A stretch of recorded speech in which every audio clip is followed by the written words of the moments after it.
Hi everyone, and welcome to a special episode of Magia Codzienna. Special because we are recording in English again, and one more time, this is an episode with a video available. So if you want to see us as well, you can find us on Carolina's YouTube channel or on Facebook page. And if you don't want to look at us, you can just listen. So welcome everyone. Hi, Carolina. Hello, Aga. Hello, everyone. And today we will be talking about our new adventure and a goddess or goddesses.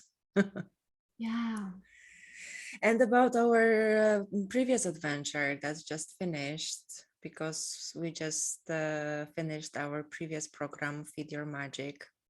yeah, it feels a bit strange that it's finished. It does. It's been a wonderful adventure of 3 months, or rather 3 moons, 3 moon Mm, cycles with a group of amazing magical women.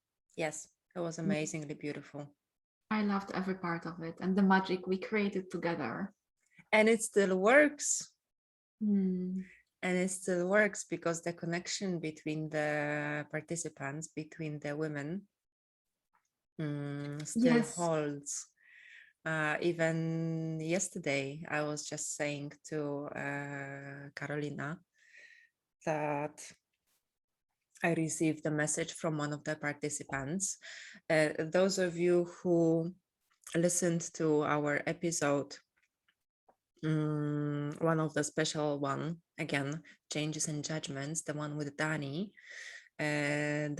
who quit her corporate career and wants to become a doula. So you've met Dani if you listen to that episode. I was contacted by another of our participants telling me that one of her clients is looking for a doula, and she asked if I can put her in touch with Dani. So that was beautiful, and yeah, the Yeah. magic still I'm all, works. yeah, I'm always excited when it happens, when someone decides to share their magic, to put it out there, and then the web of connections, it's formed and the magic starts flowing, sometimes in very unpredictable ways. I just love it. It gives me goosebumps. Yes, yes, it's awesome. So let's do this. Let's talk about the new adventure, Hmm. which we have named Rebirth of the Goddess. Carolina, would you tell us, please, why rebirth and why goddess? Yeah. Hmm. First of all, Okay, yeah, okay, sorry, go on, go on. okay. Mm, So the new adventure is a new online program for women that in a way is a continuation of Feed Your Magic, but in a little bit different version, in a bit different focus. And for me, it still is about our magic, our unique essence, our soul being expressed in the world. And in the first and second edition of Feed Your Magic, I very much felt the presence, holding, and guidance of the goddess, of the feminine, of the beautiful energy of love and creation and magic. So in this program, we are like going straight there and very directly connecting to the essence, to the goddess that will be our guide. So why goddess and why rebirth, you're asking? Mm-hmm. Goddess, for me, it's a word that describes this beautiful aspect of divinity that its essence is love. It's the feminine aspect of divinity. So in my understanding, there is source of everything. There is the oneness of life, and then this oneness of life kind of plays in life and divides itself into different aspects. And one of the first divisions, we could say, would be the feminine and the masculine that creates the polarity. And we can observe it in nature, in our human psyche, in everywhere. So the feminine is the aspect of the oneness that holds the frequency of love.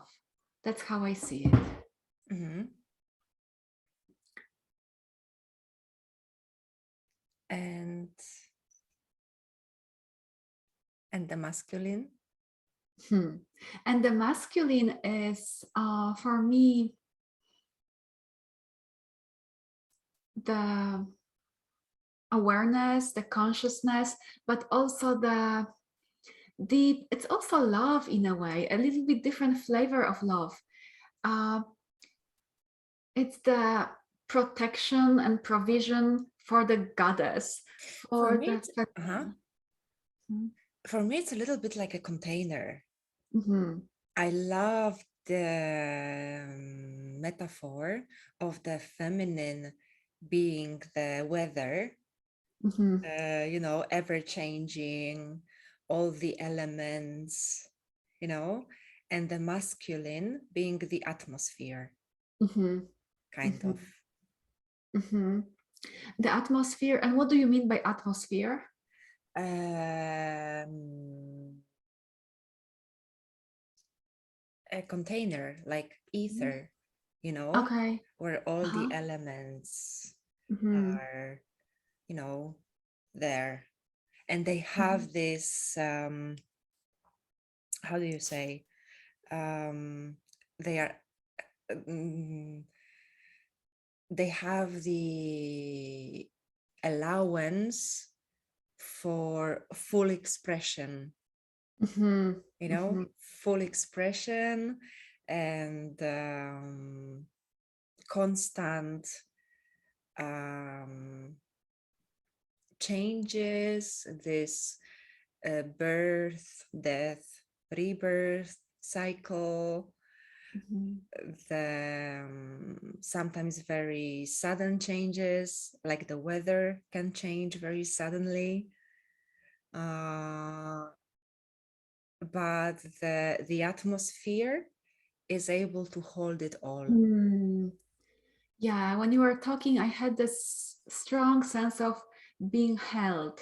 You Mm-hmm. know, I think at the divine level, when the energies are really close to source, pure, uh, there is such a beautiful union between them and so much love and appreciation. Like the feminine loves the masculine, loves the strength and the holding, and she finds so much security, comfort, and bliss in being able to just be herself fully with all the changes, all the creations, all the uh, sometimes crazy, psychic, non-linear ways of being. Mm-hmm. She loves the masculine for the stability and Yeah. for the holding. And I believe that and you know, when I also experience those energies in me, I can also feel that the masculine loves the feminine so much and is in awe of her magical nature. Like the sky or the atmosphere just loves the weather. Sometimes the weather can be a bit inconvenient or unpredictable, but it's also so beautiful. And there is deep, deep mutual love between those energies. Yes. Yeah. I really liked your words. I'm sorry, I have to find them. Where you said that uh, about the divine feminine. She is wildness, she is creativity, she is love, she is life, she is the intimate knowing of the cycle of birth, death, rebirth. Mm, I think this is yeah. spot on. That really, really touched me. Mhm. And in the worship of different goddesses in many different cultures, I believe that there is the understanding of Mhm, all of this, the love, the creativity, the birth, death, rebirth, and so on. Because in different cultures, there were different goddesses, but they had so many mm, similarities between them. Like in our psyche, in our soul, there is understanding of love or wisdom or magic or psychic gifts. And different goddesses can be seen as emanations of different flavors, different aspects of the feminine. And mhm, I love that we can personify those energies. And I personally believe that those energies, they also have their own consciousness. On mhm, one level, they are one, but on some other levels, I believe that they can be also conscious beings that can hear us, really, perhaps in a bit different way than we humans imagine in our brain. But I believe that those are conscious energies, and it helps us, our human neurology and psychology, to connect to separate aspects of the divinity. Because when we are thinking about the allness, the everything that she is, the goddess is, sometimes it's too much for the brain, you know. But sometimes maybe we need just certain aspect, like soothing, unconditional love of the mother goddess, for instance. So in that case, I won't go to a goddess that is very fierce or wild. I'd rather go to like a gentle, soothing goddess and connect to her. In other moments, we might need the fierce, radical goddess. In another moment, we might want to connect to the lover goddess, to the sensuality and sexuality. So it's mhm. wonderful that we can kind of choose different flavors that we need in any given moment. You know what? I can already see the difference between talking about this in our mother language and in English. Because right now, when we talk about this in English, I am very much up in the clouds. Mm-hmm. I'm not touching the ground at all. Mm-hmm.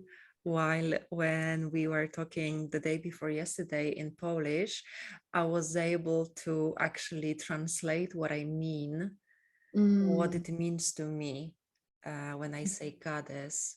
Maybe, and do you think maybe we can try and explain a little bit what the archetypes are to us and how we can use them in everyday life? Mhm. Yeah, It will so also we help can. me get a little bit grounded and put my Mhm. feet on the ground. Yeah. So we will move now from the clouds closer to Earth, right? Yes, please. Mhm. So do you want me to do the explanation, Um, or do I you can want to do try it? and start to talk about the various, well, not exactly about various archetypes, just what they mean to me and what I mean by saying a goddess, because you explained a little bit about these separate beings who have their own consciousness. I also feel it that way, but to me, it's more about certain qualities um, or even our personality traits that we have within us, but for some reasons, we don't have access to them. And either we know we are conscious of it, or even maybe even more often, we don't even know that we have them. So by touching the archetypes, by telling the stories, by hearing the legends, by talking about goddesses, for example, and their qualities, their powers, their capabilities and gifts, we start to see and discover some of the gifts within us. Is that, does it make sense? Yeah, and I love that you're talking about it, because it can look like, and the language, any language, makes it so that it can look like that they are external to us. So that's great that you're pointing within, because I totally feel it also, that the place where we connect to those energies and get in touch, it's totally within our psyche or within our soul. Okay. Totally. Yeah. And the archetypes, I don't know if I want to add anything. Those are universal blueprints in our human psyche that that can be experienced all over various cultures. Some kind of potencies that we can awaken in ourselves, or that they awake us. Maybe they are calling us sometimes in our dreams, because maybe they want to awaken us to them, to their gifts or power. Yeah. Yes, I agree. Okay. So maybe we can talk about why rebirth. Yeah. For me, the rebirth was very much about experiencing in my body more feeling, more emotion, more power, and more of different energies, different qualities. And then through the body, it kind of went to my psyche also. So in our culture, for many thousands of years, probably, things like death or magic or healing, energy, sexuality, divine intimate union with God, those have been forbidden, taboo topics in a way. Right? So it wasn't allowed to talk about it, to experience, or to embody it. I heard 2 days ago, when I was sitting in a circle, in a women's circle, I heard about an experience of one woman that she went in her vision to a place where women lost the connection with she who knows, with the wise woman, the archetype of the wise woman, because it wasn't safe to be in the knowing. You could be excluded from the society, or even harmed for knowing that you know. So burned at women, the stake. yes, exactly. Yeah. So so women, she said, she saw in her vision that women hid in their bodies the knowing, and forgot about it.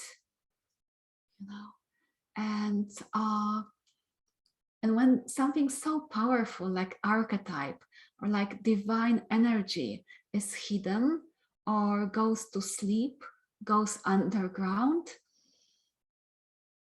it will awaken, because it is so powerful. You cannot kill it, you cannot repress it, fully suppress it. Maybe it can be latent for a while, but then it starts waking up. And we can see it collectively and in our personal lives, the awakening of the goddess. For instance, okay, the feminist movement, for sure, bringing to awareness our human rights, the qualities of the feminine, and more recently also like connecting to the more I think, psychic, sensual, and sexual aspects of the feminine, of the goddess. Like, for instance, so many women's circles have been created.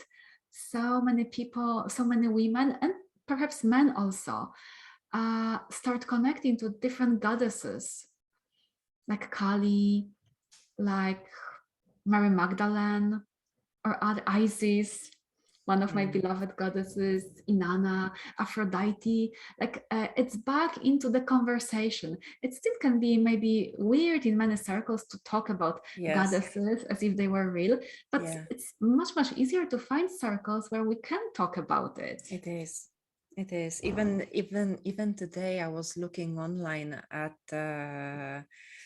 calendars with a different goddess for each month. You know, a calendar that you can put on your wall, and each month was with a different goddess. So yeah. Yeah. And you know, I think also connecting with the body and listening to the body, embracing the body the way it is, recognizing the body's wisdom, the healing available in the body.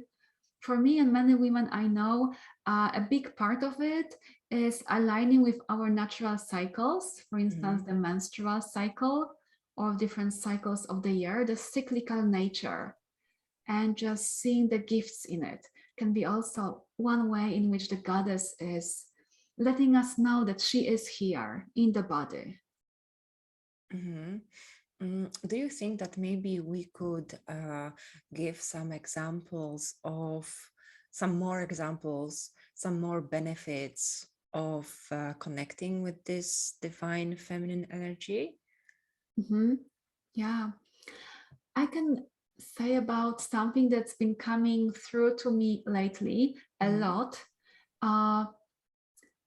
It's like whispers of the feminine, of the goddess, that it's okay and it's necessary to stop, to rest, to just be, to let go, rather than just rush into the future, into wanting things to be quick and different.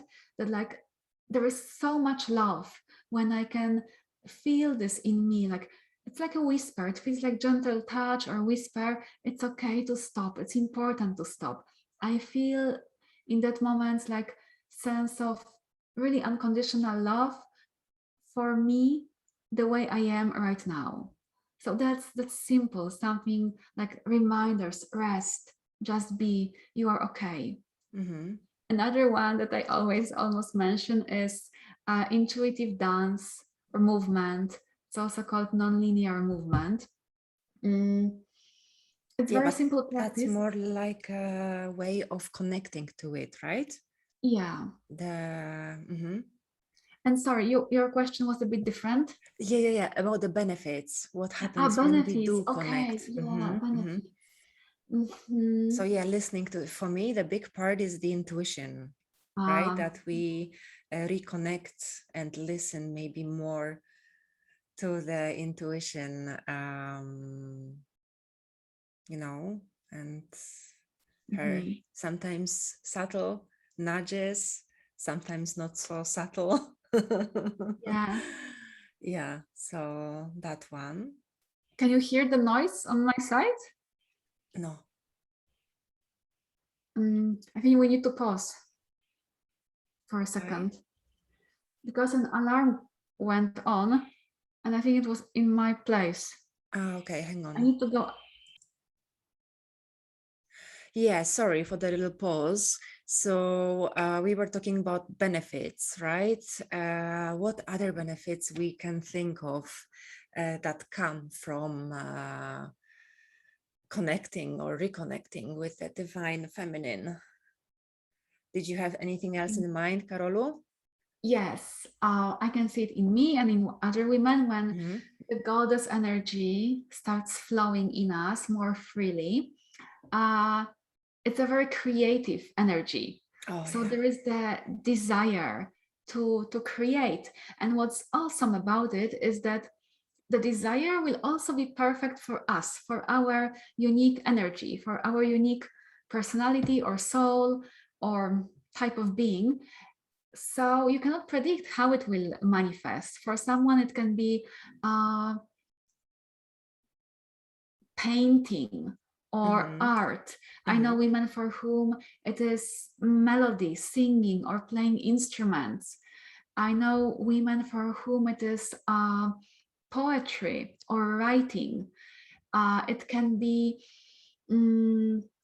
social kind of initiative. It can be cooking. It can be something that you do with your friends or family. It can be something that you do in your garden. Gardening is especially, I think, nice because it shows that you are in connection with the life, the cycle of the life of the nature. You are growing something. It's like you're touching the magic of life and death and rebirth. So it can be very different. Yeah, and sometimes it can be a bit chaotic because you have all these amazing impulses, ideas, urges to create, and it might be a little bit all over the place, or you might not know what to do about it. So this is also what I feel, and we feel passionate both about it, supporting women in finding a channel for those creative impulses so that the river can flow in a beautiful way. Yeah, especially when you're an octopus type, when you want to do several things at the same time, you don't know which one to chase after. You know, I remembered one more thing. Yeah, the creativity, definitely. And among other things, when you started talking about cooking, gardening, about giving new life to pieces of furniture. Oh, yeah. Yeah, a friend of mine loves doing that. And I've noticed that it's quite a popular hobby, and even people make living out of that. And many women like giving new life to old pieces of furniture. I That's love true. it. It is about giving new life to something. Again, it's the cycle of maybe birth, death, and Yes. rebirth. It's my Yeah. sister's passion too. Is it? Yeah. Wow. Okay. So Right. sometimes it's very practical, hands-on for the women Oh who are yeah. very practical. Like my sister is a Virgo. She always loved doing things with her hands. I'm like totally different, much more in the ether. So I like words. I like poetry. I like writing or creating experiences. What is it for you, Aga? You mean the creative thing? Definitely writing. I love words as well. Cooking, but not so much recently. I don't know what's happened. Something shifted in me. I'm not so much into cooking anymore. I don't cook as much as I used to. And creating spaces. I really love making space for my cacao ceremonies, for example. This is my favorite, like before party. Party on my own, you know, when I put on some music and I start making the space beautiful. I bring flowers, I bring candles, I bring cushions, tablecloth. I arrange everything so the space looks beautiful and welcoming and warm and enchanting. I really, really like that. And I confirm that the space feels so good. It's just wonderful just to even be before the ceremony begins in that space. Yeah, So it feels that. like being wrapped in love. Yeah, and other benefits that I've noticed in my personal life is that I kind of strongly connect to a more fierce side of the goddess, which is the first for me, to be honest. I can't remember being like that before in my life. maybe in my early 20s, but not so much. I give myself more permission to be loud and to take space, you know, to not to apologize for taking space and trying to take as little space as possible, but try to be a little bit more comfortable and claim my spot in silly situations, seemingly unimportant, but even on an airplane, you know, when I am, because I think I am quite a considerate person, uh, even as a driver. You know, on the road, I'm very considerate of other drivers and trying to be polite and stuff like that. Or, you know, as a co-passenger on the public transportation, I'm considerate of other people and things like that. And recently, when I see people who are inconsiderate, my blood boils. And I am sort of pushing my way through. Like if I sit on an airplane next to, because we share the this, what do you call it? The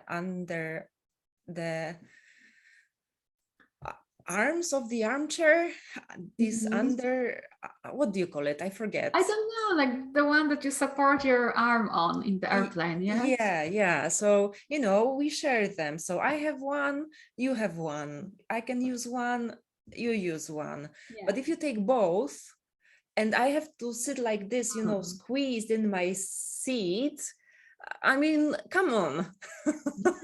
So then, you know, I spread my legs wide. I put both my arms on the chair, and I try to, you know, it's a little bit pushing myself out of my comfort zone. But on the other hand, it's like this butterfly effect.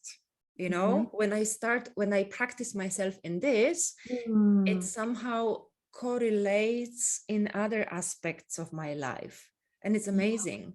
I am becoming even more creative, or my words start flowing more easily. I'm expressing myself more easily. My writing becomes easier. My translation skills, because I translate from English into Polish and from Polish into English, this becomes easier. I get more easy.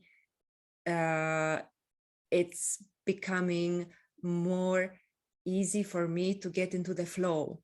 When I focus on work, I am focused on work and nothing's gonna stop me, you know? So this exercises in taking more space, of giving myself permission to be a little bit louder, and speaks my truth.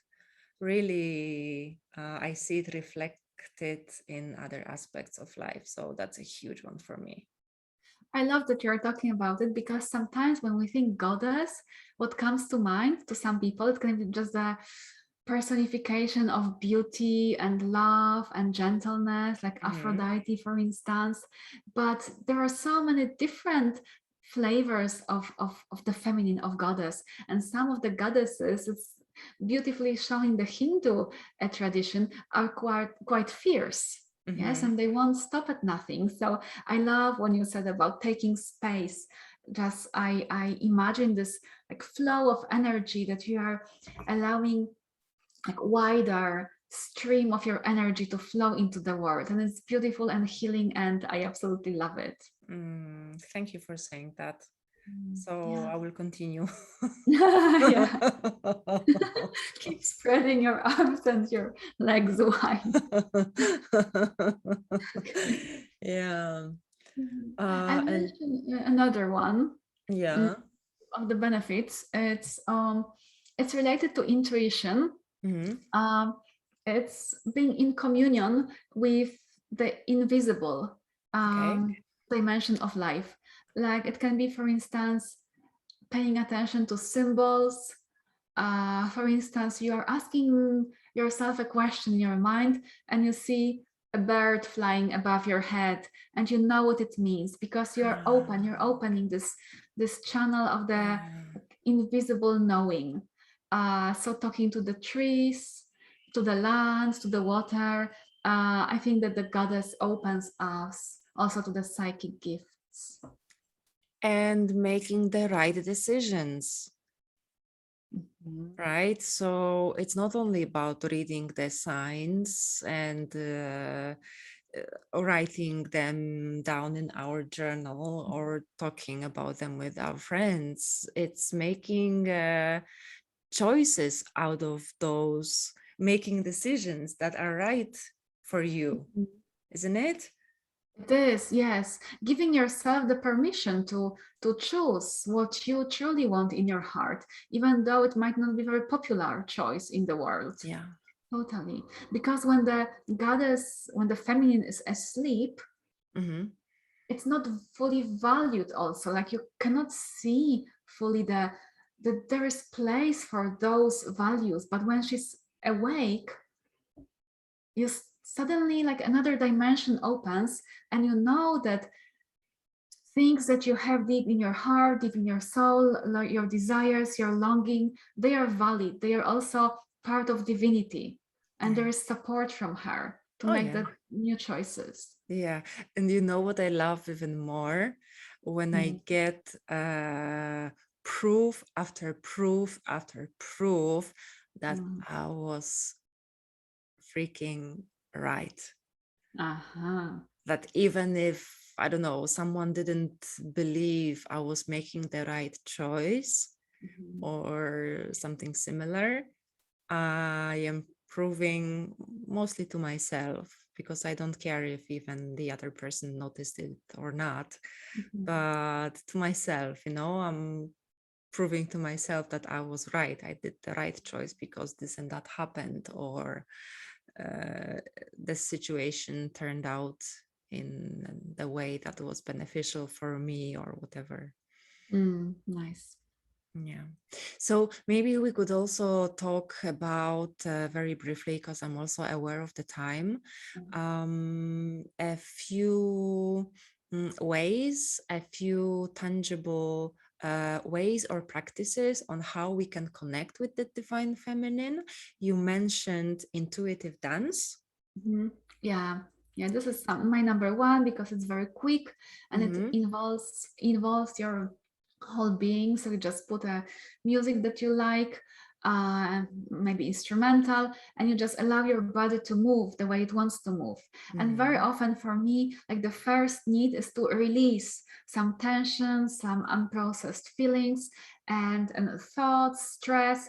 So very often at the beginning, it will be like shaking my body or just stomping my feet, more like uncoordinated, chaotic moves. And it works magic. They're releasing, also making sounds with my throat. And then very often it comes into like connecting deeper to the energies that are present in me and more like flowing dance and experiencing different energies, embodying different qualities of being. I love this practice very much. Okay. I know that you also like to do some small rituals. Yeah. Could you Small give us an ritual. example? Sure. So it can be having an altar at your home, lighting a candle. I've heard this, what you are devoted to is devoted to you. So, when you cultivate, when you celebrate certain energy, it can be the goddess, the feminine, you are receiving more and more support from her. So it can be like putting a beautiful candle or plant or a statue to honor the goddess, and to light a candle to her, or to put some fresh water somewhere in your garden or in a park for her. So connecting. Or for someone can be singing something or playing an instrument, something that feels a bit magical and intuitive and helps us to connect to the invisible dimension of life.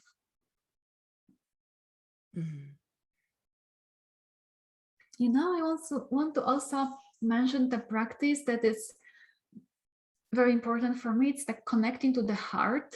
Okay. It can be also like 1 minute even, that you kind of move your awareness, the center of your awareness from your head, because so often in my head, like down to the heart, and just feeling the heart for a minute or so, breathing the heart open, feeling everything that's there. I love this practice. I think it kind of lets the goddess energy flow. I forget about it.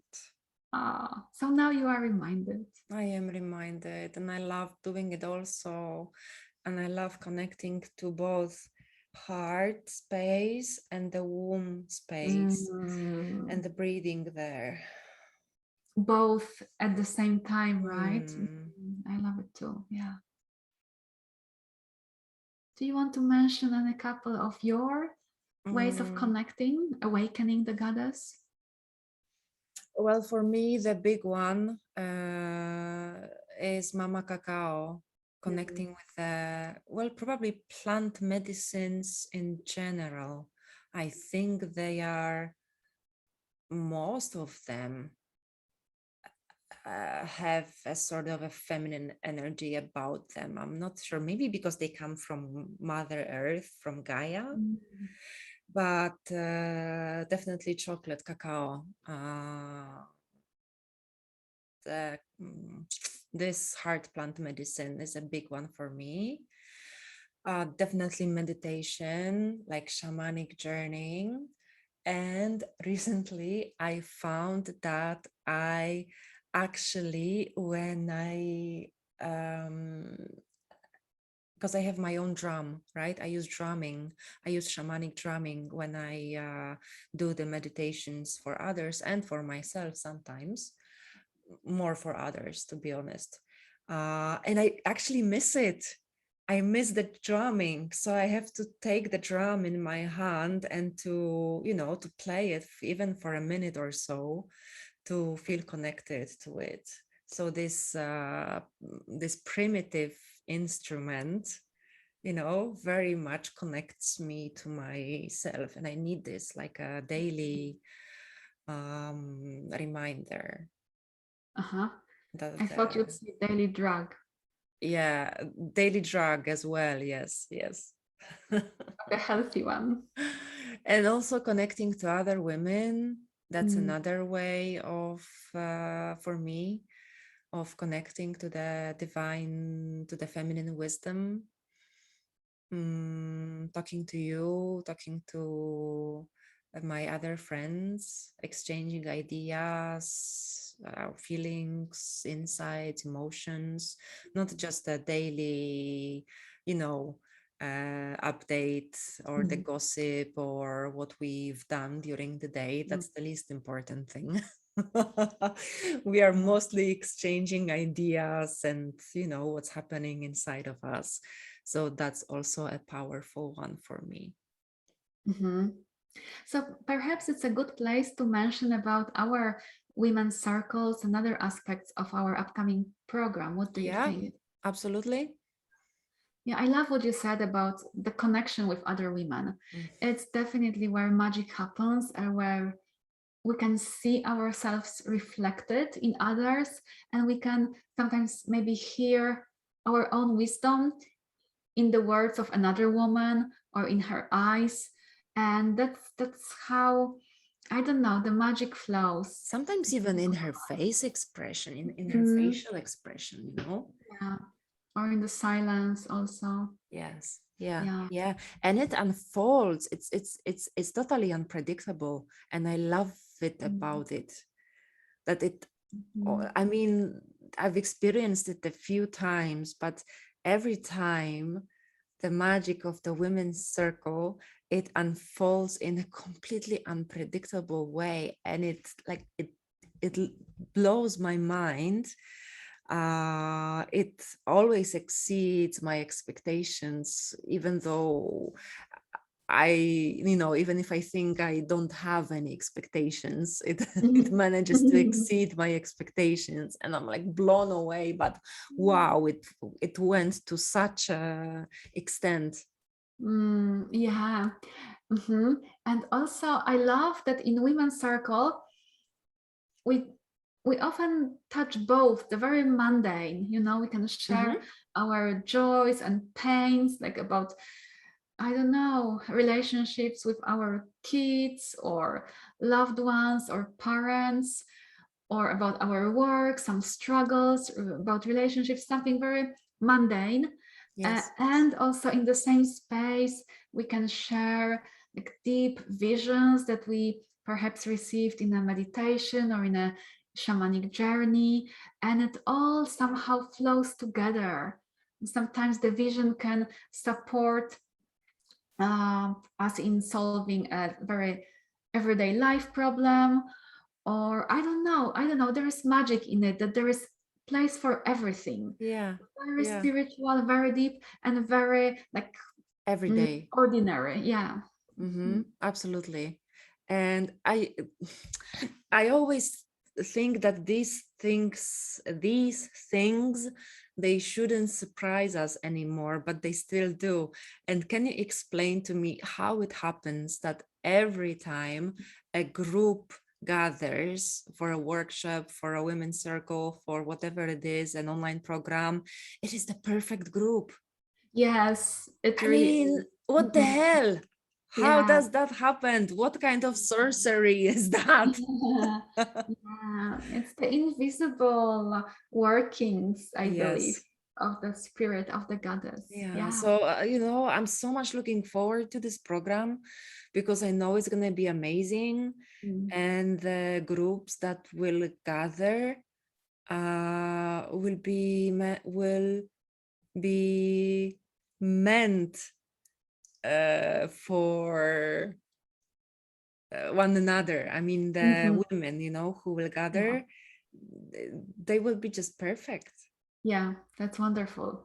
Yeah, so we will have the program will last for three months, starting in the first week of December, and we will have each month one women's circle, one mastermind and heart gathering, where we support ourselves in channeling this creative Mm. energy and our ideas into practical steps in the world, which is Yep. awesome because that's how like the tangible magic is created.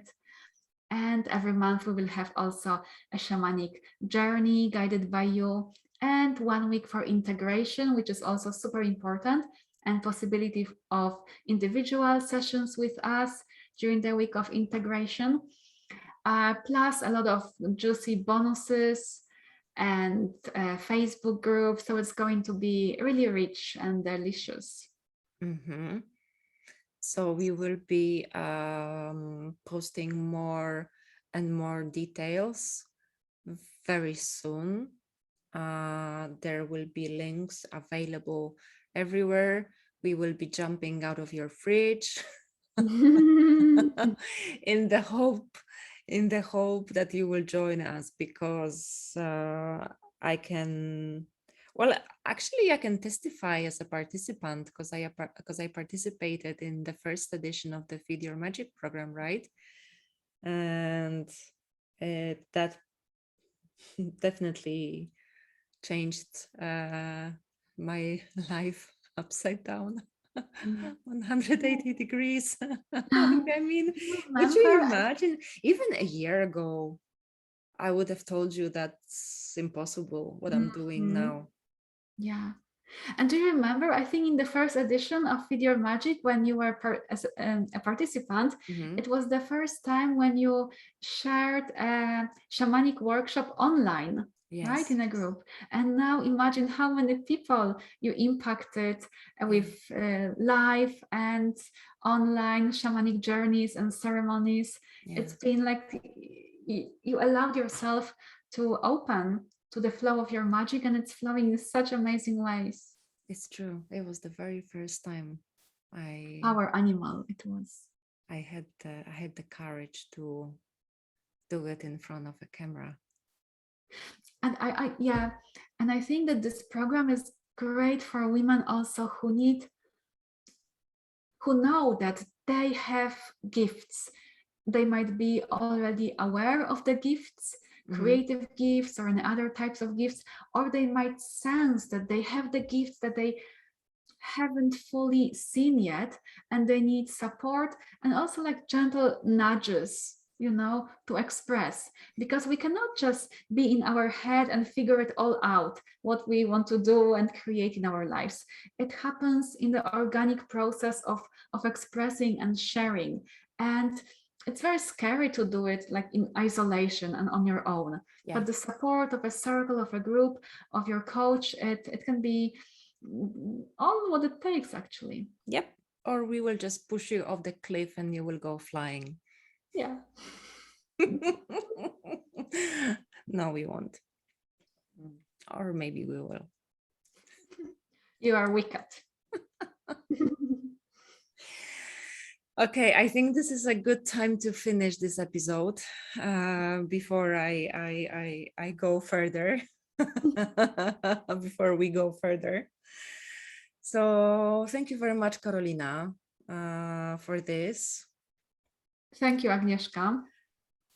Thanks to everyone who listened to us, and do feel free to reach out, ask questions, tell us what you think, tell us how you feel, and we would love to hear from you. Definitely. Thank you so much, everyone. Big love to you. Yes, and we will see you or hear you. No, you will hear us in the next episode soon. Bye-bye. Bye.